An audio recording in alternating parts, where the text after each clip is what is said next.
Facebook makes new friends, robots show off their hidden talents, and the London Eye is getting Wi-Fi. All that news and more on this week's World Tech Update.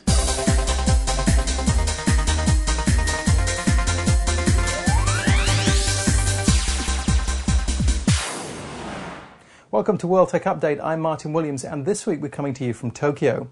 We start off our news this week in the world of social networking, and Facebook has bought FriendFeed, a service that consolidates feeds from sites like YouTube, Flickr and Twitter into a single stream for your friends to follow. The companies are both private, so the value of the deal wasn't disclosed, but it's been seen as a good move for Facebook. FriendFeed was launched by a group of former Google engineers, and with the acquisition, Facebook gets some valuable engineering talent. We'll have to wait and see what the partnership means for users. Also getting together are Microsoft and Nokia. They're going to work together on a version of Office for Nokia's Symbian OS cell phones. This agreement is significant for both companies. It is the first time Microsoft will develop Office Mobile for another smartphone platform. The new alliance will target business users.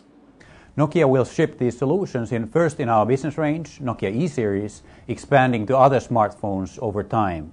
Nokia is the world's biggest cell phone maker, and its Symbian smartphone OS is the market leader for mid-range handsets. A couple of weeks ago we told you about Panasonic's Evolticon robot. It was planning to try to make it 24 hours around the historic Le Mans circuit in France, powered by nothing but a couple of these AA batteries. Well, we have an update. Last week, the little robot managed to break the Guinness record for the longest distance covered by a battery-operated, remote-controlled model car, by running 5.6 laps of the circuit, a distance of almost 24 kilometers in 24 hours. It wasn't easy. A first attempt was abandoned because of trouble with the robot, but things worked out fine on the second time round. When it hit 24 hours, the robot, apparently oblivious to its world record, just kept on going. If you're travelling to London, one of the prime tourist attractions is the London Eye, and now it's getting a high-tech makeover. A 3-year, £12.5 million upgrade has just begun, and we'll see the capsules taken off one by one for refurbishing in the run-up to the 2012 Olympic Games. Among the improvements, one of the capsules will get ceiling-mounted flat screens, enhanced multimedia services and Wi-Fi, so you'll be able to blog and Twitter your photos while you're 135 metres above London. News in brief, and Ericsson opened new offices in Silicon Valley this week. Inside the sleek Experience Center, Ericsson showed off new handsets and consumer electronics products that can talk to each other and the internet. One concept on display was a small computer on a bicycle for location-based services connected to a handlebar cam. Toshiba is planning to launch players and laptops with support for the Blu-ray disc format later this year.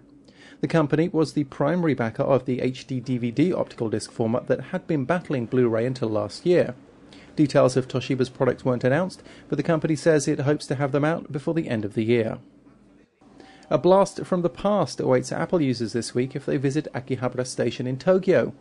It's part of a promotion for a new Mac retailer, and the PCs include a Macintosh SE30 that debuted in 1989. The all-in-one computer ran on a 16 MHz processor and cost $500,000 yen. That was about $3,500 back then, or about $6,000 in today's money.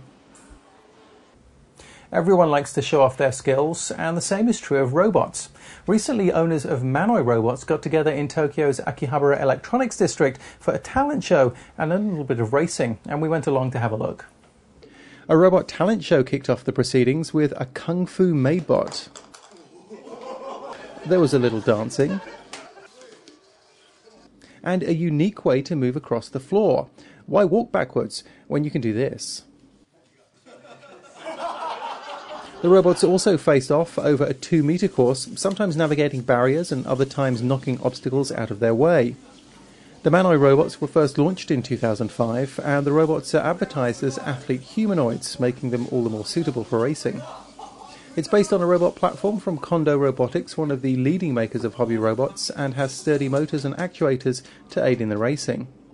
And while you might not find these robots at the Olympics, for the winner, the victory was every bit as satisfying.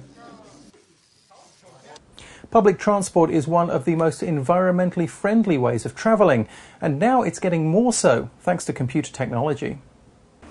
First UK Bus has installed a Drive Green system on more than 9,000 buses that ties GPS data with computerised monitoring to check on driving. A traffic signal type display on the dash lets drivers know if they're driving the bus efficiently or wasting fuel by, for example, accelerating too fast or braking too heavily. The technology works by measuring what the driver is doing on a real-time basis. So we have onboard diagnostics like a GPS, a GPRS, an accelerometer. That effectively allows us to measure in real time what the driver is doing. Is the driver accelerating? Is he or she braking? Are they turning? And how aggressively or how smoothly are they doing that? The data is fed back to a server, so drivers can also check their performance via the web. The bus company expects to reduce fuel consumption by around 60 million litres over 3 years.